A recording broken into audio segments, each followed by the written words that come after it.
Hola, muy buenas tardes, amigas y amigos del Instituto Latinoamericano de Investigación y Capacitación Jurídica, Latin Juris. Sean todos ustedes bienvenidos a esta jornada 11ª de nuestro Diplomado Internacional en Derecho Laboral Público y Privado. En esta ocasión tendremos la participación de dos profesores mexicanos, me refiero al doctor Rodolfo Guerrero y al doctor Israel Jiménez, quienes abordarán desde la reforma laboral en México dos temas de suma importancia. El primer tema se trata de la subcontratación y el segundo tema tiene que ver con el teletrabajo. Pero entre tanto se van conectando nuestros colegas a nivel de América Latina. Vamos con los saludos que tenemos en las redes sociales. Juan Carlos Solías Villalta nos saluda desde Cúcuta, Colombia. Miguel Ángel Pech en Cancún, México. Mesías Ruano desde Santo Domingo de los Áchilas. Romina Florencia en Argentina. Tatiana Quijano en Ecuador. Víctor Hidalgo en Quito. Mesías Ruano también nos remite saludos. Jimena Borja. Abogada Ana M. de la Cruz desde Ecuador, Wilder Bello desde Bogotá, Jorge Marcelo en Quito, Maco, dice María Alejandra desde Colombia, Magali Lombeida también nos envía saludos, Carlos López en Guatemala, Daisy Pimentel desde El Salvador, Jorge Marcelo desde Quito y Juan Héctor Martín Meléndez desde Guadalajara, y así más saludos y más personas, Fernando Anselmo Escobar desde Querétaro, México, y más colegas y amigos que se siguen conectando a esta transmisión, a esta 11ª sesión del Diplomado Internacional en Derecho Laboral Público y Privado. Tal como les había anticipado, en esta sesión contaremos con la participación del doctor Rodolfo Guerrero desde México. Así que con su venia voy a presentarles a nuestro primer conferencista de esta tarde. El doctor Rodolfo Guerrero es abogado por la Universidad de Guadalajara, en la cual se desempeña como asistente de investigación de manera consecutiva del 2018 al 2019. Además es vicepresidente de la Academia Mexicana de Derecho Informático. Es titular de la Comisión Legal Tech INCAM Capítulo Occidente, representante legal de Coffee Law, es capacitador, investigador y colaborador en distintos medios digitales y televisivos como Canal 44 TV, UDEG, TV Azteca Jalisco, Canal 4 TV Guanajuato y Talent Republic. Tal como les había anunciado previamente, el tema que abordará el doctor Rodolfo Guerrero es la subcontratación en el marco de la reforma laboral. Estimado doctor, bienvenido, muy buenas tardes. Está ante esta audiencia latinoamericana. Lo escuchamos. Muchas gracias, apreciado amigo. Como siempre, es un placer estar en este marco de actividades, tener la compañía también de mi colega Israel Jiménez Medina, que más adelante presentarás, para que desarrolle con toda la audiencia el tema de subcontratación en materia laboral. Y desde luego en este primer término, en esta mancuerna que estamos haciendo mi compañero Israel y tu servidor, pues yo el tema del teletrabajo. Te saludo, amigo Israel. Saludo también al director de Latin Juris, por supuesto, a mi amigo Damián Armijos, gran jurista, muy humilde, pero sobresaliente en todas las actividades que organiza. Y obviamente a todos los de América Latina los saludo con muchísimo afecto. Y bueno, estoy pendiente obviamente a recibir los comentarios, preguntas que puedan surgir a través de estas pequeñas reflexiones que he preparado para todas y todos ustedes. A continuación voy a compartir pantalla, no sin antes advertir que, bueno, el propósito de abordar estos temas es generar un análisis con la finalidad de donde nos estén acompañando, pues generar propuestas que como abogados ayuden al legislador a fortalecer todo este ámbito del derecho laboral que hoy más que nunca se necesita, y más en el tema que voy a estar abordando del teletrabajo.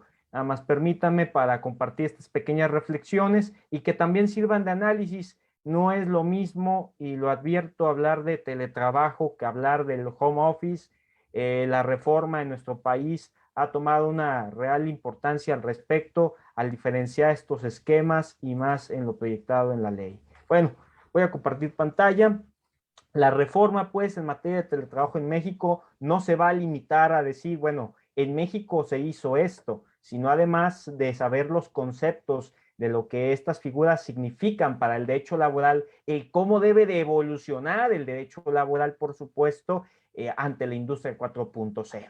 Bueno, sin más, aquí están los detalles muy sintéticos que ya me ha hecho el honor de poder expresar el director de Latin Juris.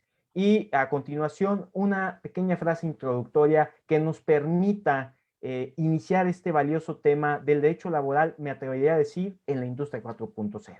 Y ya decía en su momento este célebre que es Alvin Toffler sobre pues que los analfabetos del siglo XXI no sean aquellos que no sepan leer y escribir, sino aquellos que no puedan aprender, desaprender y reaprender. Cuánta razón en tan pocas palabras y forjando dos líneas, pero eso es lo que nos vamos a estar dando cuenta conforme avance este tema. Y bueno, en primer término, debemos de definir, dado que vamos a hablar del teletrabajo, de esta disrupción jurídica en el ámbito laboral, que en toda la latitud latinoamericana está bastante asimétrica, con muchas lagunas, con muchos atropellos hacia quien representa en la mayoría de los casos, y no es que en todos, la fuerza económica principal de cada nación, que es el trabajador, la persona que produce todos los días para que ese país tenga dinero y pueda subsistir y pueda desarrollar grandes obras.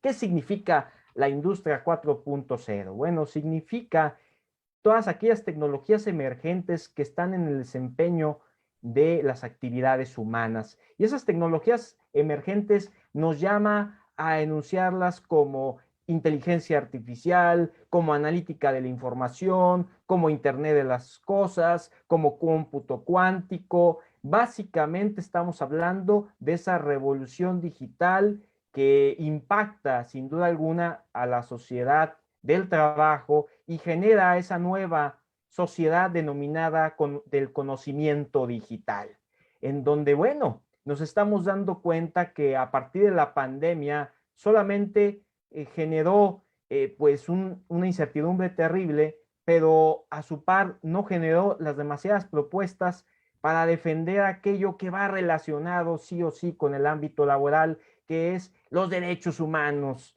y los derechos humanos en esta cuarta revolución industrial de última generación que más adelante vamos a puntualizar en esos derechos también conocidos o denominados como derechos digitales. Hablamos de varios casos que me permito decir de manera bastante sintética. Hablamos de esa mutación y miedo que desde el 2017 se generaron en algunos titulares de la prensa. Tal vez los llegaste a leer o tal vez no. Pero en esos titulares se publicaba, por ejemplo, en un medio denominado como Quartz, donde Amazon creará 100,000 nuevos empleos de Estados Unidos para humanos, ¿no? Bueno, en ese titular de aquel momento, en el tiempo, enero del 2017, esa era la denominación. Para humanos, era una de las preguntas. ¿Acaso se pueden crear empleos para no humanos?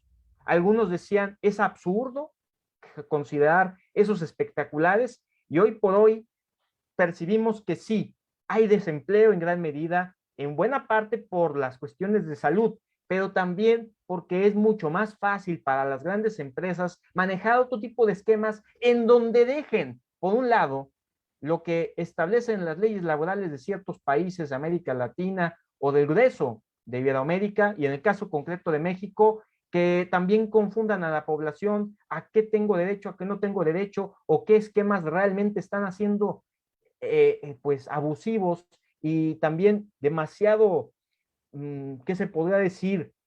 Aberrantes contra lo que vamos a estar denominando en este arco vinculado con el derecho laboral, que es la protección de los derechos humanos. Bueno, en aquellos titulares y en aquellos repasos nos damos cuenta que no era nada nuevo hablar de lo que hoy está dándose, pero lo que vino a reflejar la pandemia es básicamente llevarnos a la realidad en donde la fuerza laboral en buena medida es reemplazada por las máquinas, por la producción, que no se enferma, que no necesita de ciertos tratamientos especiales porque sea una persona que sufrió un accidente de reciente manera, de forma reciente, o que haya sufrido algún otro tipo de percance imprevisto. Todo ese tipo de cosas, pues las máquinas no sufren, no adolecen de eso.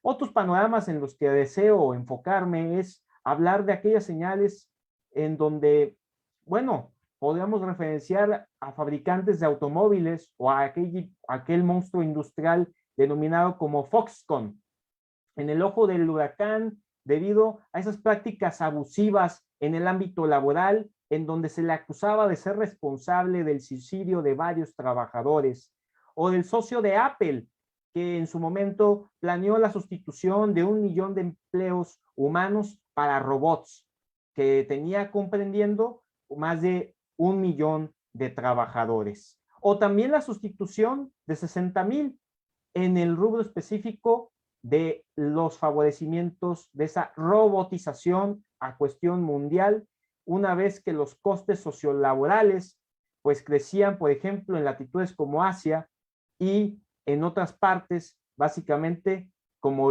Europa, se veía mucho más latente darle pie a sustituir al trabajador de carne y hueso por aquellas máquinas que sin duda alguna generaban mayor productividad, pero a la vez generaban más desempleo, mayor desigualdad y menos oportunidades para quien realmente debería de defendérsele esa máxima de los derechos humanos que muchas veces hablamos y escuchamos, pero pocas veces entendemos, que es la dignidad humana. Bueno, entonces, simplemente un arco introductorio y lo segundo en esto que estoy comentando de manera preliminar, a manera de introducción, es recordar también a la par ese estudio que fue presentado desde el año 2016 para el mayor foro económico mundial, refiriéndome al de Davos, Suiza.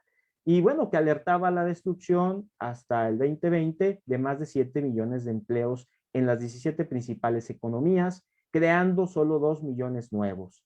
Y en la misma línea, otro estudio que era dotado por la Universidad de Oxford pronosticaba o profetizaba, dependiendo como tú lo quieras ver, nada menos de 700 profesiones que eran sustituidas por robots y por algoritmos en 20 años, teniendo en cuenta esto que estás viendo entre paréntesis, 47% o 1,600 millones de empleos.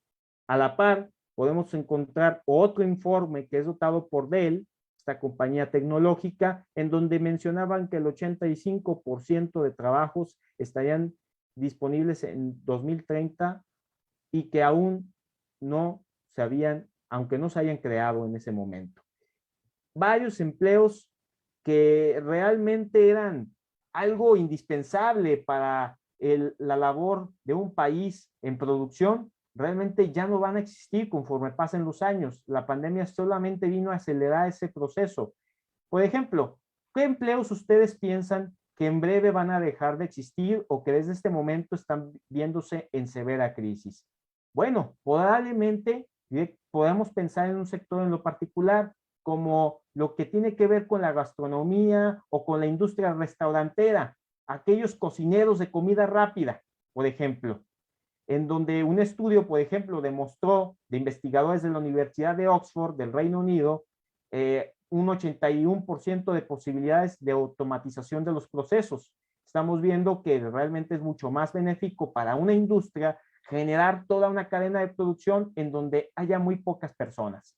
Es más, no nos vayamos tan lejos. En la frontera, por ejemplo, me estoy refiriendo ahora al caso concreto de México, están manejando la nueva versión de Amazon, básicamente de tiendas de autoservicio o departamentales, en donde realmente todo se maneja bajo el Internet de las cosas y tickets que puedas manejar con tu teléfono inteligente, excluyendo totalmente fuerza de trabajo de personas.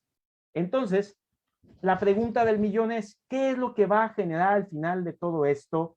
Es este progreso tecnológico y este atropellamiento severo a los derechos humanos. Pues claramente en un punto de vista, una mayor valoración para aquellos derechos de no humanos que para aquella persona que supuestamente hasta hace algunos años era lo máximo en un país y era lo número uno en un ecosistema netamente tradicional de una ley federal del trabajo, que va vinculada sí o sí con temas tan importantes como el de la seguridad social y que va vinculada obviamente con sistemas empresariales, corporativos. Bueno, esa es la realidad de las cosas y por eso estoy haciendo este arco introductorio.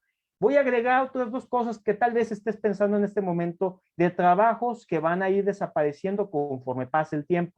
Estamos hablando también de aquellos documentalistas en papel, aquellas personas que utilizan netamente papel para escribir cosas y que serán reemplazados en muy poco tiempo por aquellos superordenadores, procesadores de información y analistas de los datos, excluyendo todas aquellas personas que se basaban en tomar lecturas y su redacción en hojas de papel. Eso ya no va a existir, eso se va a acabar, aseguran muchos, ¿no? Palabras de algunos, no mías, porque sin duda alguna yo soy de la filosofía de que la tecnología, por más avanzada que ésta llegue a ser o llegue a estar, deberá de ser siempre considerada como una herramienta para la persona.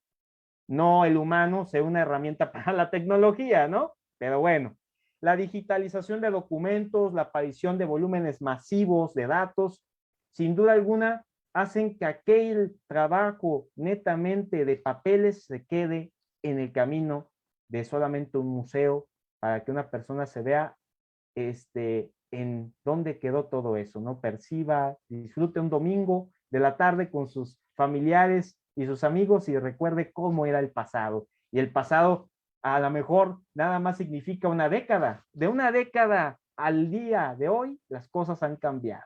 Pero bueno, los taxistas también es una industria tradicional que va rumbo a desaparecer por aquellos modelos en donde tú contratas a alguien directamente por las plataformas como Didi, como Uber o las que se van agregando en la lucha de los mercados locales y que dejan en el camino del olvido aquellos taxistas tradicionales de carro amarillo.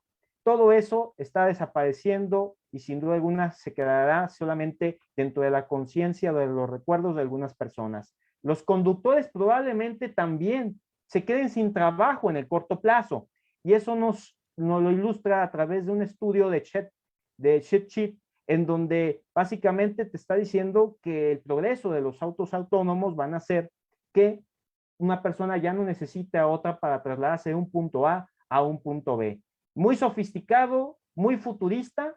Bueno, hasta hace poco pensábamos prácticamente una ridiculez que pudiéramos hacer mucha productividad en este aparatito.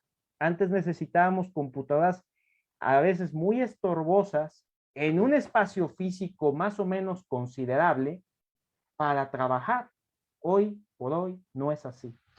Entonces, todos esos esquemas me sirven para ir al punto número 2, que es la definición concreta y un pequeño antecedente de lo que debemos de entender por esta palabra teletrabajo. ¿Cuál es el concepto del teletrabajo? A ver, nace en los Estados Unidos en 1973 a partir de que un grupo de científicos de la University of Southern en California eran dirigidos a ver justamente ese marco de la crisis del petróleo.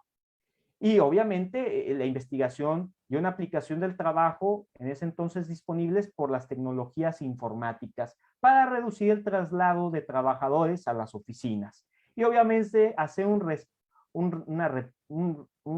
reemplazarlos básicamente del traslado de la información necesaria para que el trabajador realizara todas sus tareas desde la comodidad de su casa o del centro de teletrabajo para su domicilio.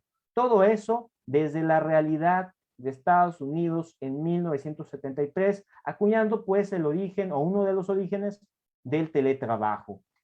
Dicho sea de paso, entonces, vale la pena conectarlo con lo que estaba referenciando hace unos momentos, el concepto o el impacto, mejor dicho, de la industria 4.0 aunado a todos estos modelos de producción y que han sido fundamentales tanto para las empresas como la vida personal. Pero a ver, aquí nos estamos olvidando de lo número 2 que estás viendo aquí en negritas, la vida personal.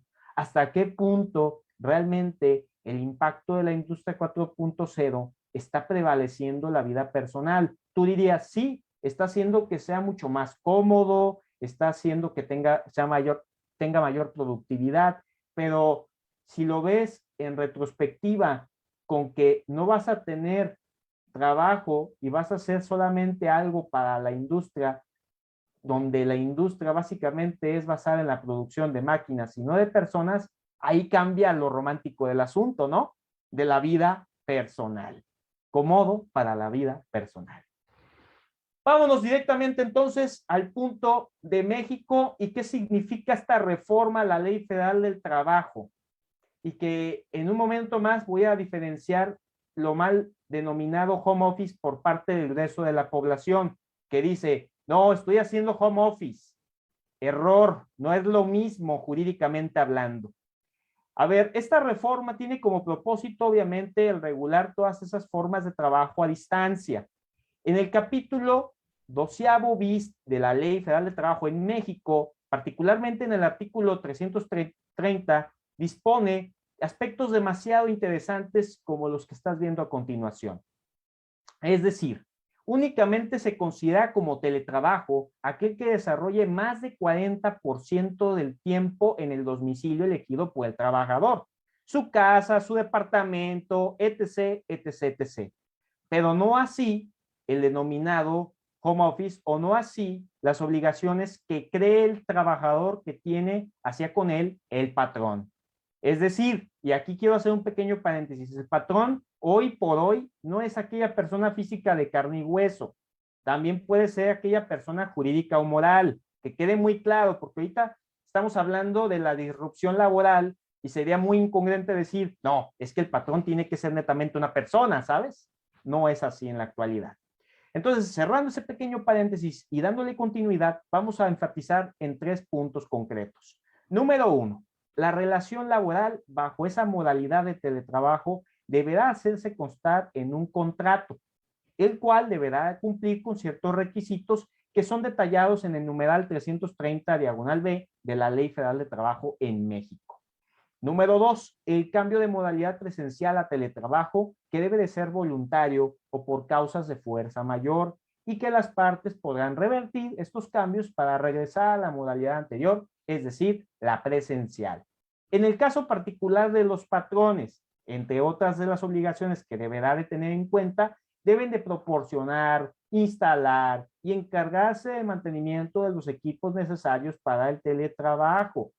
Obviamente, debe de asumir todos aquellos costos proporcionales derivados de este. ¿Qué quiere decir esto? Bueno, obviamente, el pago de servicios de telecomunicación y electricidad. ¿Por qué?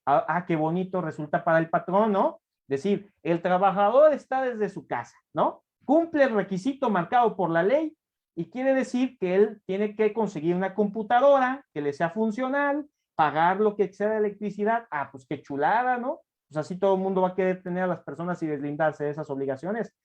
No, pero aquí estamos hablando justamente que el derecho laboral se actualiza y quiere tutelar esos derechos del trabajador. Y obviamente recordarle al patrón que estas nuevas formas no lo van a excluir de cumplir aquello que es los derechos hoy por hoy de última generación, derechos humanos de última generación en materia laboral para el trabajador. ¿Qué quiere decir? Si yo te mando a tu casa por cierta condición o por cierta área de especialización del negocio, quiere decir que yo cubro esos gastos de electricidad que van a ser adicionales y obviamente te pongo el equipo que lleve a cabo ese trabajador a otro nivel, ¿no? Pueden ser desde impresoras de una cierta calidad, computadoras portátiles, yo qué sé, dependiendo de la industria, es dependiendo, obviamente, la aplicación de este artículo a la ley.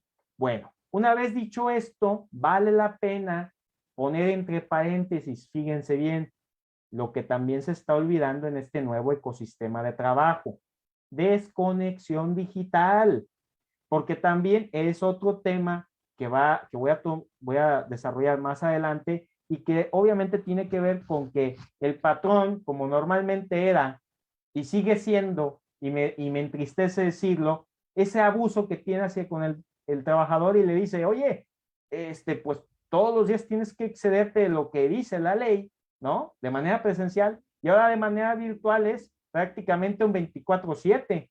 Oye, que sabe, no, oye, yo ya terminé mis horas laborales, ¿no? No, no, no, porque estás desde tu casa y me puedes ayudar y puedes concretar estos trabajos. Nada, nada de eso. ¿Qué está pactado en el contrato? Está pactado esto, que voy a estar trabajando de tal día a tal día, estas horas, y además la ley tiene estas prestaciones para mí. ¿Por qué voy a trabajar y desfasarme en estos tiempos y tener una sobrecarga de trabajo? No va. Entonces, esos son algunos de los argumentos de este tema que es desconexión digital y que viene a ser un derecho humano de última generación, particularmente hablando de un contexto digital. Bueno, entonces, ¿qué nos dice también otro recurso del Gobierno de México partiendo de la Secretaría del Trabajo y Previsión Social? A partir de todos los acontecimientos de la pandemia, se dio a conocer un documento que ustedes simplemente le pueden poner teletrabajo, Secretaría del Trabajo y Previsión Social en México, y les va a arrojar un documento sencillo en donde les va a definir el gobierno qué es para ellos teletrabajo y los principios del teletrabajo. Y partiendo de eso, el gobierno de México dice el teletrabajo es una manera para realizar el trabajo a distancia. No, bueno, obviamente, ¿no? Con las ventajas de las TIC.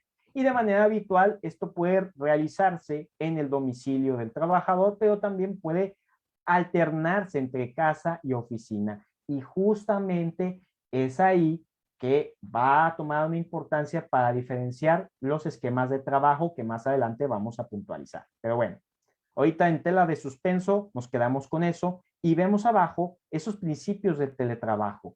Confianza, soberanía del tiempo, respeto a la vida personal, voluntariedad y reversibilidad. ¿Qué quiere decir cada uno de estos principios del teletrabajo? Ojo aquí, para el gobierno de México y particularmente para su Secretaría del Trabajo y Previsión Social. Bueno, el de confianza se refiere justamente a que el patrón debe de aprender a confiar en los trabajadores y estos deben de alimentar esa confianza cumpliendo con los tiempos de entrega y garantizando la calidad de su trabajo. Porque aquí volvemos a lo mismo. A veces también nos vamos en una balanza desproporcional pensando que el trabajador es el santo, ¿no?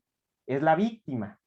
Pero realmente en muchos otros contextos de un análisis neutro, crítico y de fondo, nos vamos a dar cuenta que a raíz de esa modalidad de teletrabajo no está cumpliendo con sus obligaciones y está queriendo justificar muchas veces lo injustificable, ¿no? Porque el patrón está cumpliendo. Bueno, primer punto. Segundo, ¿qué quiere decir soberanía del tiempo? Que los trabajadores tienen que ser capaces de administrar obviamente su tiempo, tiene que ir conforme al contrato y conforme a los derechos que estos tengan, ¿no? Equilibrando obviamente esa vida personal y esa vida laboral. El respeto a la vida personal se me hace muy relevante a lo que ahorita les estaba adelantando, porque es necesario marcar una línea divisoria entre el trabajo y la vida personal. Y para ello, el patrón debe de respetar y debe de ser flexible con todos esos horarios del trabajador. Y este debe de ser capaz de distanciarse de la familia para evitar distracciones mientras realiza su trabajo. Es decir, oye hijo, oye hija, oye esposa, oye esposo, oye, pues estoy en hora totalmente laboral y estoy teniendo un espacio, aunque sea reducido, para realizar mis labores, ¿no? ¿Y qué se refiere a este término de voluntariedad? Se refiere justamente que el teletrabajo debe ser obviamente voluntario, tanto para el trabajador como para las empresas. Y obviamente esto va a depender del contexto. Y el contexto quiere decir qué es lo que demanda la empresa para cada una de las áreas con las que se divida su productividad y las personas que están inmersas ahí. ¿Qué personas están inmersas ahí? ¿Cuáles son sus habilidades? ¿Qué se está haciendo para profesionalizarlos a lo que se demanda hoy por hoy para esa industria? Y permítame decir que realmente ese es un aspecto muy importante en esa defensa del derecho laboral en la industria 4.0, porque es decir, no voy a decir, es que estas personas ya no sirven, las voy a dejar desempleadas y sin trabajo. ¿Y qué va a hacer el gobierno? Pues no va a hacer nada en muchas ocasiones. ¿Qué debería de hacerse? Capacitarle a las personas para que puedan utilizar esas máquinas que son muy avanzadas. ¿Pero qué no los puedes capacitar para que las puedan utilizar? En la mayoría de los casos sí se puede, pero lo que hace falta es ese principio de voluntariedad también. Entonces, quiero que conectemos estas dos partes y que eso provoque que no solamente hoy por hoy que México tiene esta reforma que todavía le hace falta, sino que también sirva para que todos aquellos países de América Latina que están disputando con el legislador le digan, oye, pero no te olvides de todos estos puntos finos, porque ¿qué sirve decir, puedo trabajar en mi casa si todos los derechos laborales están siendo pisoteados? Si se está olvidando que hay una conexión con la seguridad social. ¿Qué pasa con el tema pensionario? ¿Qué pasa con todo el tema de las afores o esos esquemas que se tienen dependiendo del país donde nos estés acompañando? Pues se quedan totalmente desconectados. Y eso es lo que no debe de suceder realmente en una reforma integral en materia laboral. Pero bueno, último principio, nos estamos refiriendo al principio de reversibilidad. Y en ese principio estamos hablando de la condición actual. Estamos hablando del trabajador que debe de tener garantía de que su puesto de trabajo presencial estará disponible cuando, bueno, se le sea posible regresar al centro de trabajo. Quiere decir que en un esquema en donde realmente se está diciendo, pues oye, también tengo derecho a decidir, tendrá que platicarse con la persona que sale encargada en esa industria donde laboras y que todo eso se plasme bajo contrato para que no haya problemas futuros y que considero en gran porcentaje de la medida a veces es innecesario. Si queda plasmado en el papel o en este caso en los contratos digitalizados, ¿no? Porque estamos hablando de modernidad y de tecnologías emergentes y no considerar el contrato digital, bueno, también me parece algo contradictorio. Entonces, ¿cuál es esa diferencia de la que les quiero comentar de manera rápida, pero con sus detalles merecidos? Esa diferencia entre el teletrabajo y el home office, que todo el mundo dice muy rápido y parecería que fueran sinónimos, pero no es así. Entonces, en ese entendido, vamos a recordar lo dicho por ejemplo, por el Colegio de Contadores Públicos de México, que compartía de manera muy concreta esa diferencia de esos términos y cómo debes utilizarlos de una manera pertinente. Y es necesario entonces ver que a partir, obviamente, de la pandemia, de todas esas cuestiones que vienen en protocolos de salud y demás, bueno, debe de definirse esos 3 puntos que estás viendo para el teletrabajo: lo voluntario, por contrato y de mutuo acuerdo. Si no se tienen en cuenta esos 3 puntos, desde ahí estamos mal y eso sirve para diferenciar los esquemas. Bueno, a ver, vamos partiendo de eso. ¿Cuáles son los 3 esquemas que se deben de tener en cuenta, ya que estamos hablando de estos 3 puntos en materia de teletrabajo? Estamos hablando que cuando nos referimos a los ámbitos laborales, vamos a ver 3 figuras hoy por hoy. Vamos a ver lo denominado como freelance, vamos a ver el teletrabajo como tal y también vamos a ver el home office. ¿Qué es el modelo freelance? Que tal vez lo has escuchado porque, bueno, tus hijos ahorita están desarrollando actividades diferentes y terminan una cosa y empiezan con otra y etcétera, etcétera, etcétera, ¿no? Bueno, esa es la relación que no es patronal, sino es de cliente y de prestador de servicios, ¿no? Y en muchos casos, permítanme decir que se necesita sí o sí tener un contrato de prestación de servicios. ¿Por qué? Porque esto no lo podemos deslindar con algo que debemos de cumplir o debemos de cumplir, que es pagar nuestros impuestos, ¿no? Que si no lo conectamos con el ámbito laboral, pues estamos perdidos.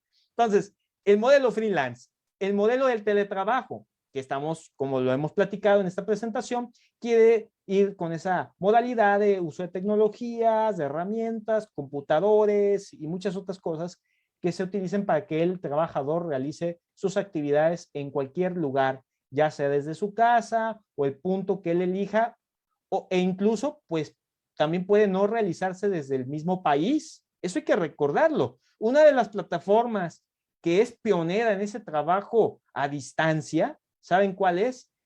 Cuando uno realiza una página web y ve que hay un modelo para poderlo hacer de una manera sencilla y fácil, y ojo aquí, no es mención pagada ni nada, ¿no? Nada más lo estoy utilizando como ejemplo, WordPress, ¿no? Tiene personas laborando con ellos en todo el mundo para realizar páginas web rápido, a la medida y según quiera la persona, precio accesible. Bueno, eso lo estoy poniendo a colación para que percibamos ese modelo también de teletrabajo, ¿no? Y esa modalidad donde en muchas ocasiones puede haber también una relación patronal que involucra una supervisión del trabajo, su calidad, que se está haciendo conforme a los principios, valores, misión de la empresa, que se nos suele olvidar porque no sabemos que hoy por hoy todo es una transversalidad de las cosas. Y obviamente también hablamos del modelo del home office. Y en esa diferenciación, ahí ya viene lo siguiente.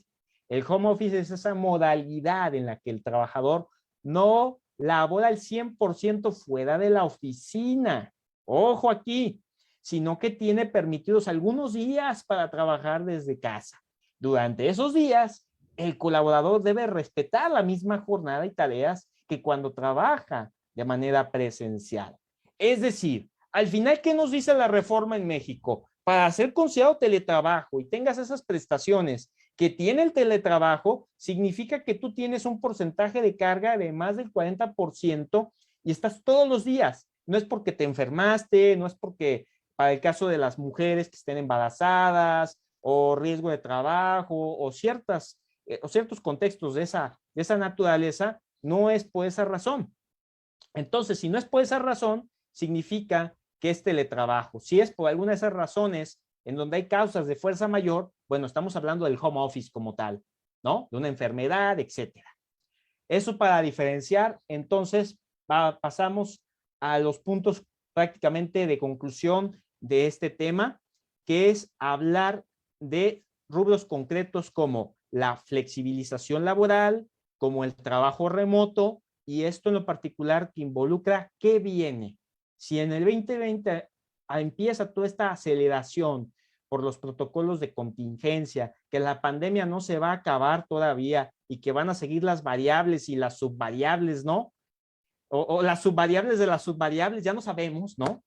Entonces, el tema se va a prolongar y esto va a tomar mucha importancia para que exhortemos a que el legislador sea visionario y respete lo más importante en el ecosistema hoy por hoy de un país, que es la fuerza de trabajo, el trabajador, la persona productiva. Bueno, comenzamos con el primer punto, flexibilización laboral. Bueno, lo entendemos básicamente como esa maleabilidad que se ha permeado en diferentes relaciones de trabajo para poder adaptar esas circunstancias complejas de acuerdo al entorno, ¿no? Es un entorno tecnológico, es un entorno netamente de producción, de maquila, o tal vez sea para cuestiones educativas netamente. No lo sabemos, según esos servicios o esos valores de producción. Y que obviamente permita esa flexibilización laboral el superar ciertas dificultades de empresas o de establecimientos. De hecho, de acuerdo a Freddy Arancibia Fernández, existen 4 grandes dimensiones que componen ese concepto de flexibilidad laboral. ¿Cuáles son estas dimensiones? Pues permítanme decirles que es demasiado interesante. Estamos hablando básicamente de aspectos concretos de obviamente de productividad, de trabajo colaborativo. Estamos hablando obviamente de esas agrupaciones que pocas veces le damos importancia en la actualidad para generar ecosistemas de trabajo muchos más saludables y mucho más fuertes. A ver, el primer rubro concreto, el que se refiere la autora, bueno, estamos hablando básicamente de ese tema que va a abordar más adelante mi compañero, la subcontratación. Estamos hablando de la flexibilidad de la organización de trabajo para que la empresa se adapte a variaciones del mercado, por lo que muchas veces se encuentra relacionado con la nueva ola de la gerencia. Y en ese sentido encontramos un modo de ruptura denominado One Best Way, que hace referencia al denominado know-how, ¿no? El conocimiento que yo ya tengo de una industria o de una labor determinada, ¿no? Y que profundiza también en base a una línea de montaje por Henry Ford y que es plasmada por un modelo administrativo de ese mismo autor y que proporciona ese surgimiento de lo que algunos han denominado el nuevo artesanado, el trabajador flexible, ¿no? O el trabajador flexible también. Obviamente estamos hablando dentro de una tercera dimensión de esa flexibilidad de una gestión productiva, que se refiere básicamente a esa capacidad tecnológica de una empresa que principalmente está relacionada con la microelectrónica y que sirve para alterar o en su caso corregir tanto su proceso de producción interno, en este caso como la cantidad y el tipo de productos finales, y que también en buena medida permite el superar la gama de productos y los errores, y además de la disminución de costos, que, a ver, Eso es lo principal hoy por hoy que buscan las empresas, pero eso no significa atropellar al trabajador. Por eso estamos hablando de las dimensiones comprendidas de la flexibilidad laboral. Y última dimensión, que se refiere al mercado laboral o al mercado de trabajo. En ese sentido, autores como de la Garza nos hablan de la flexibilidad del mercado de trabajo, en donde se debe de tener relación con aquellos aspectos de flexibilidad laboral que se encuentran posibilitados por aquella legislación en la materia de un país o de una región, o cuyo objetivo sea dotar a las empresas de elevados márgenes de movilidad de relaciones laborales que generan con sus trabajadores. Dentro de ese tipo de flexibilidad, lo que estamos localizando, lo que estamos encontrando son las denominadas flexibilidades internas y externas, y ambas con sus propios componentes, o mejor dicho, incluso con sus propios subcomponentes o subdivisiones. De esa manera también nos vamos a conectar, por ende, con la flexibilidad salarial. ¿Y qué quiere decir esto? Bueno, se refiere justamente a esa variedad del salariado en función a la productividad del trabajador, de manera que su salario pueda ser integrado únicamente con elementos variables o bien con elementos fijos y variables de manera combinada incluso. Siempre, bueno, que se respeten los mínimos legales, lo cual conduce a contar con trabajadores que le pongan mayor empeño a su trabajo y que haya una remuneración que vaya aumentando en medida de que sean más productivos, o por el contrario, que pueda reducir.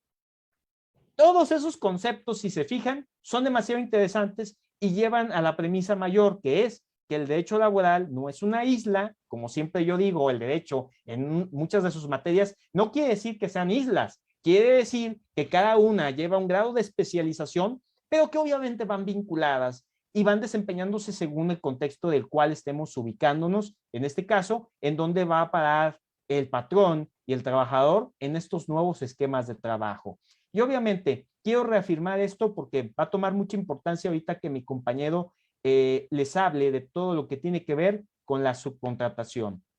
Y en ese entendido, bueno, vamos a ver cómo la primera de las dimensiones que ha denominado Freddy Fernández es esa flexibilidad de la organización productiva, que es denominada igualmente como flexibilidad organizativa o de la contratación externa o externalización, por lo que muchas veces se comprende como subcontratación.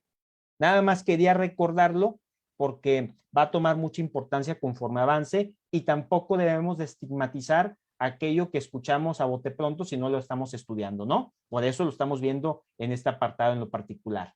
Ahora bien, después de que vimos rápidamente, y digo rápidamente porque me gustaría abordarlo con mucho más detalle, pero el tiempo no lo facilita, quiero pensar porque vienen más cosas y hay que dejar en suspenso, o hay que demostrar que ustedes, que son conocedores, grandes académicos, pues quieran saber más y más especialización, que a final de cuentas es una de las labores fundamentales del Latin Juris. Bueno, por eso lo estamos dejando así.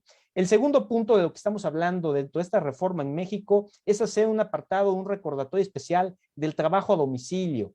Y en ese entendido, desde que el trabajo comenzó a regularse en México, particularmente a partir de la federalización en materia de la materia laboral de 1931, se ha presentado una evolución que pretende incluir diversas categorías de trabajo, lo que es evidencia desde la creación del apartado B del artículo 123 constitucional, que para quien no se haya dado la tarea de ver este artículo en la Carta Magna Mexicana, tiene dos apartados que van relacionados tanto al trabajador como al patrón. Y aquí viene la fecha, 5 de diciembre de 1960.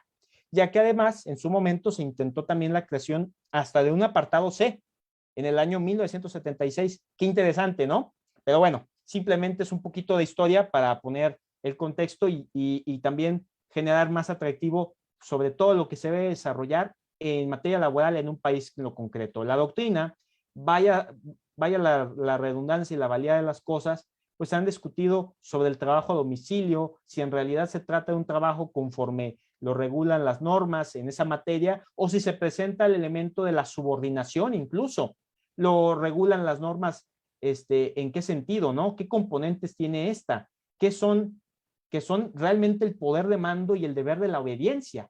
Y la definición actual que se tiene de trabajo a domicilio lo podemos localizar, lo pueden ustedes googlear ahorita en este momento en el artículo 311 de la Ley Federal de Trabajo en México, donde se destaca en su diverso 312 que si la materia prima u objetos son vendidos por el patrón, bueno, para ser confeccionados o transformados por el trabajador y posteriormente son vendidos al patrón, se constituye trabajo a domicilio. Y bueno, las labores se realizan en el trabajo, en el domicilio del trabajador o en el lugar que se haya convenido para esto, lo que da que a través del tiempo ha significado grandes ventajas para los patrones, ¿no? Esos modelos que son mucho más innovadores para productividad de trabajo, pero que a la vez no hay que olvidar que traen cosas muy especiales del respeto a las horas de trabajo y a los riesgos que haya en el ecosistema laboral, ¿no? Por eso en México, bueno, el antecedente más remoto que se tiene en la regulación del trabajo a domicilio recae, como ustedes lo han visto, en 1926, en la Ley del Trabajo del Estado de Oaxaca, para tener el dato más exacto. Normativa, pues, que en su capítulo 18 de la Ley Federal del Trabajo de 1931 ya destacaba esto, ¿no? Señalaba que los trabajadores a domicilio les serían entregados artículos de fabricación y materias primas. Bueno, simplemente porque es importante recordar para vivir, ¿no? Y en ese entendido siempre me gusta abordar el desarrollo de los temas. La materia, pues, de teletrabajo, lo que nos está diciendo es que tiene un avance significativo debido a que no deja prácticamente ninguna cosa a la imaginación, nada más si al desarrollo y a que las cosas se puedan cumplir, ¿no? ¿Y qué cosas vienen específicamente para concluir y como parte de mis reflexiones, no tanto como conclusiones puras y duras, sino como reflexiones, porque este tema da para más? ¿Qué es la clasificación? Por ejemplo, hablando de que la materia laboral hoy por hoy vinculada con las tecnologías tienen que cumplir ciertas cosas y recomendaciones con cosas como datos personales, como ciberseguridad, respeto a la privacidad de las personas. Hoy por hoy estamos hablando de una hiperconexión, por tanto, hay esquemas que no podemos obviar, como clasificar la información, información pública, reservada, información confidencial, secretos industriales, información personal, y tenemos que hacer una clasificación para poder dimensionar como empresas, en muchos de los casos, el nivel de riesgo al que ponemos a los trabajadores, por ejemplo. Estamos hablando de lineamientos de herramientas de trabajo también. ¿Cómo deben de utilizar las tecnologías de las personas que están laborando? Lineamientos para el correo electrónico corporativo, por ejemplo. Lineamientos sobre plataformas de mensajería de datos. Y aquí viene el guiño de WhatsApp, de Signal, de Telegram, ¿no? Porque las personas son muy dadas a compartir un montón de información y no ven los riesgos potenciales de esas acciones, de la información que están compartiendo. Lineamientos sobre ordenadores, sobre teléfonos inteligentes, sobre el cómputo cuántico, el cloud computing, sobre los lineamientos sobre plataformas de videoconferencia. Ahorita estamos en Zoom, por ejemplo, o Teams, o Hangouts, o Meet, etcétera, etcétera, etcétera. Y de todo se tiene que profesar los lineamientos para que las cosas queden muy, muy claras. ¿A nivel de qué, damas y caballeros? De las responsabilidades que se tienen. Y los lineamientos, obviamente, tienen que considerar todo, hasta las mismas plataformas de gestión de trabajo, porque de repente descubrimos innovadores de la industria que hablan, no, es que yo tengo la plataforma más sofisticada ahorita para servicios de consultoría en ciertos temas del derecho o cuestiones de contador público, de médicos, etc., etc., etc., pero cuidado aquí, los lineamientos para que haya forma y fondo. Y obviamente, dentro de los últimos puntos que yo me gustaría dejar sobre la mesa es hablar que esa reforma teletrabajo que se ha dado en México también nos lleva a hablar de los contratos de confidencialidad, por ejemplo. Nos lleva a hablar de las responsivas de las herramientas de trabajo. Y permítanme decirles rápidamente, cuando hablamos de esos contratos de confidencialidad, que muchas veces la persona no solicita, pero es un derecho que tiene y por tanto el que va a dar ese servicio profesional, ya sea el abogado, el patrón, el titular corporativo, debe de darle conocimiento de eso y debe de celebrar ese contrato de confidencialidad, pues es muy recomendable que se hagan las cosas con esos puntos finos, es decir, de una manera clara, de una manera precisa, en donde se establezcan las obligaciones que se guardan, que se custodian y que no se dé esa divulgación abierta a la información que debe de ser considerada como confidencial. Por eso es muy importante que se resalte esto a partir de los efectos de esta reforma y otras cosas que ya venían siendo trabajadas en ámbitos aparejados con los ecosistemas de trabajo. Hablamos de inventario de medidas de seguridad también, puesto que estamos hablando de la importancia que tiene, debido al uso de las tecnologías, el cuidar todo eso para el trabajador y para la empresa de la cual él le sirve todos los días. Se ayuda de manera mutua, vamos a decirlo de esa manera. Y los análisis de riesgos, la capacitación, como acabo de mencionar, y no quiero que se les olvide, la capacitación es un ejercicio esencial, parte de esta reforma, para decir, bueno, es que yo te doy todo el equipo y tú sabrás cómo le haces. ¿Y dónde quedó la capacitación? ¿Y dónde quedó ese tema que lo estamos vinculando a estas empresas que tienen el cumplimiento, ¿no? El compliance digital, yo me debería de enfatizar, ¿no? Pues justamente aquella capacitación, aquella protocolos de atención de incidentes que se tienen todos los días con las tecnologías de la información. De tal manera que la reflexión que hoy por hoy nos lleva a todos esos rubros de los que he hecho mención es hablar del teletrabajo y todos los desafíos que van a seguir en este contexto de la pandemia.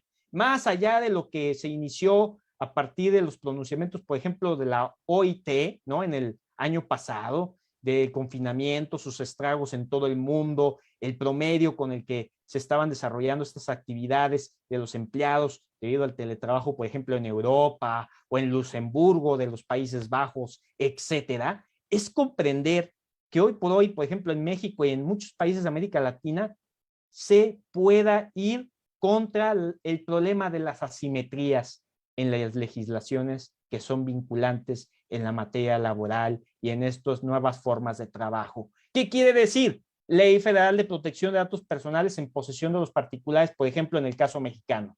Ley Federal de Protección a la Propiedad Industrial. Ley Federal de Protección al Consumidor. Y todas aquellas que vengan aparejado a actos de la industria, tanto corporativa, empresarial, etcétera.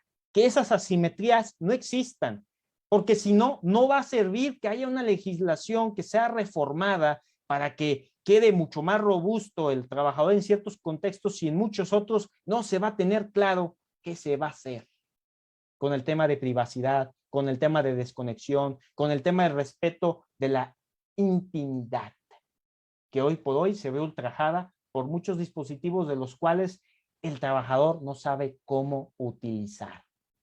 Bueno, entonces hablamos pues de respetar todos esos derechos humanos que tienen que ver principalmente con la información y con respetar a que una persona tiene derecho a vivir.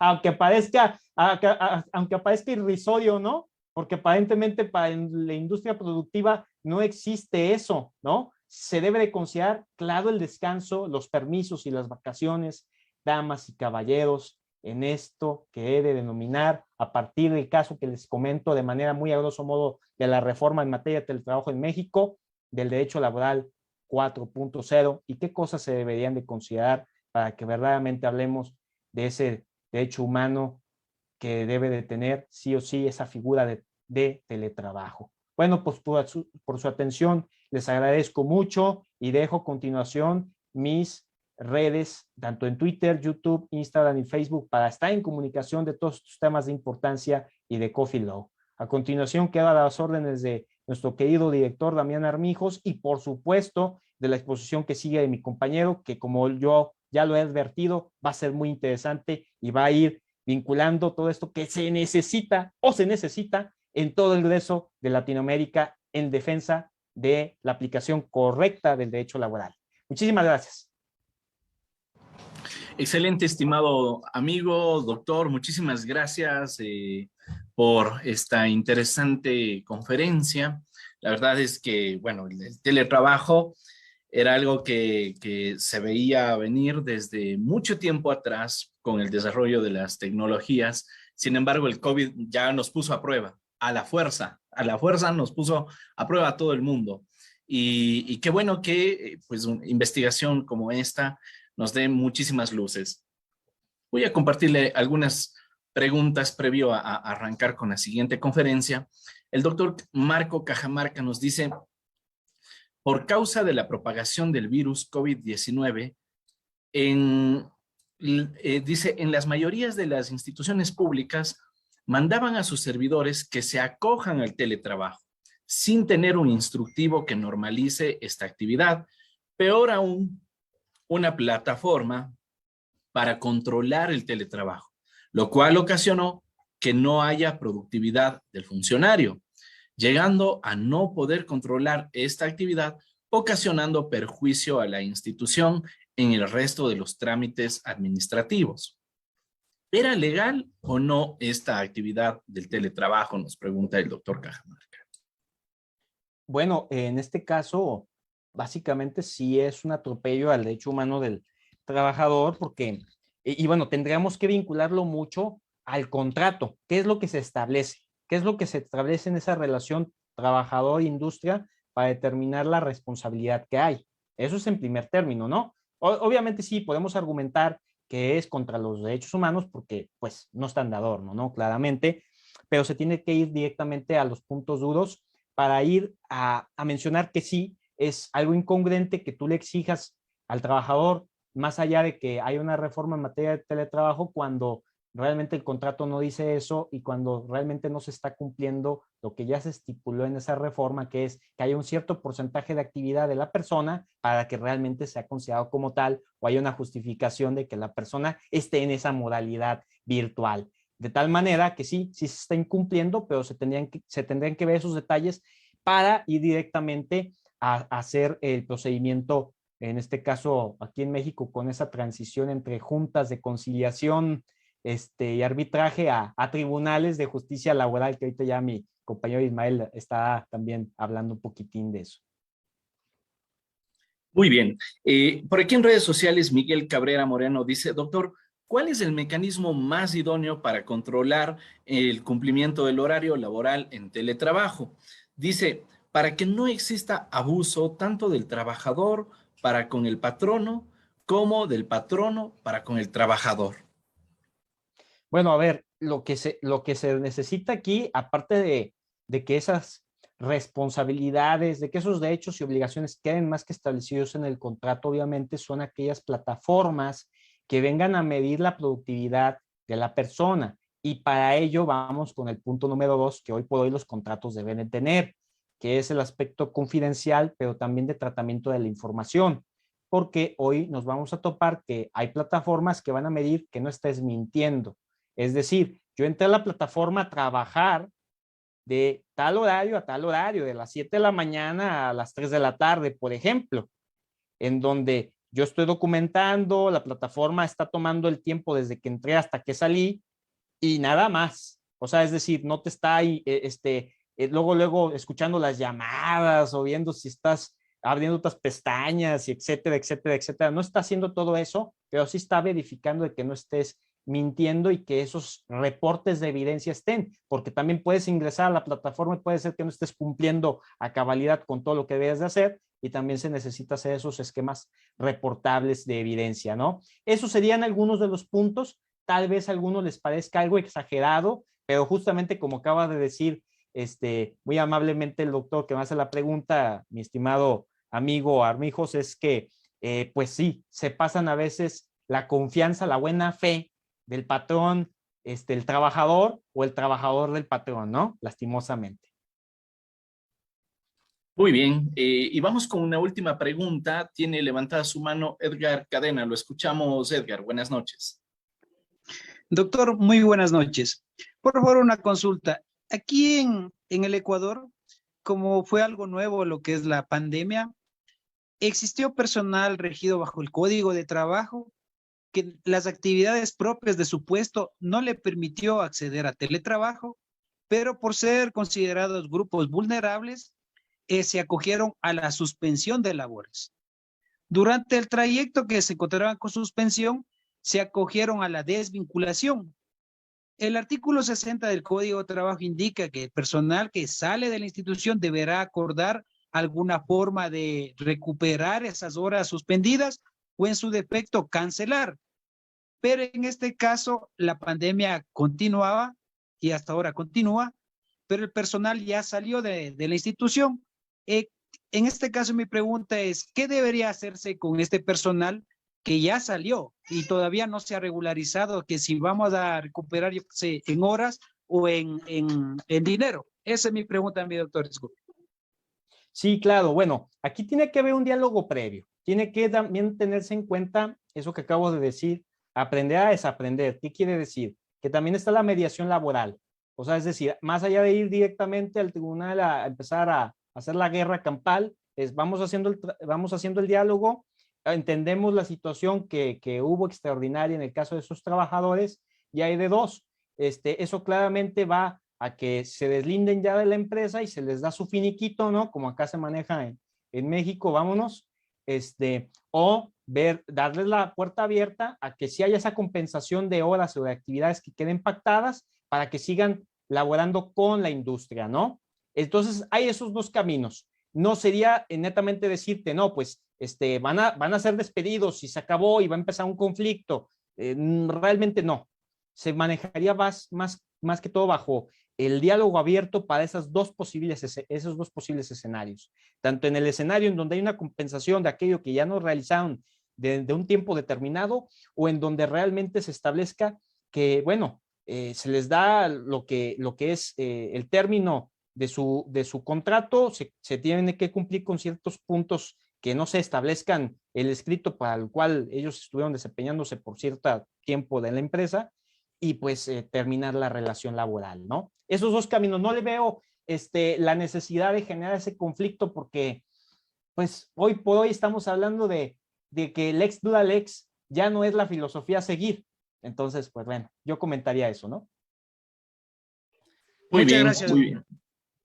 Gracias también por la pregunta, estimado Edgar. Y bueno, agradecerle, por supuesto, y felicitar al doctor Rodolfo Guerrero por esta conferencia y muchísimos comentarios aquí en redes sociales que igualmente lo felicitan y hago extensivos estos comentarios hacia nuestro conferencista. Doctor, le cedo la palabra para que pudiera despedirse de esta audiencia, no sin antes agradecerle una vez más y recordarle pues que siempre es bienvenido en Latin Juris. Muchísimas gracias, muy agradecido con Latin Juris, muy agradecido contigo, mi querido Damián Armijos, como insisto, incansable jurista, apasionado en que haga estos espacios y que tenga el honor de estar considerado, ¿no?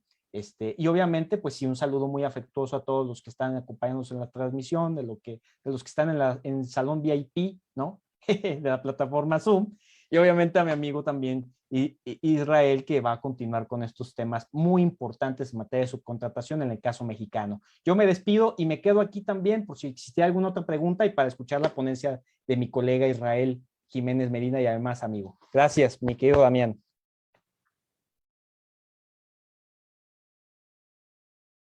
Tu micrófono, mi estimado Damián. Muchísimas gracias, igualmente, apreciado Rodolfo, y pues felicidades una vez más. Y con todos ustedes.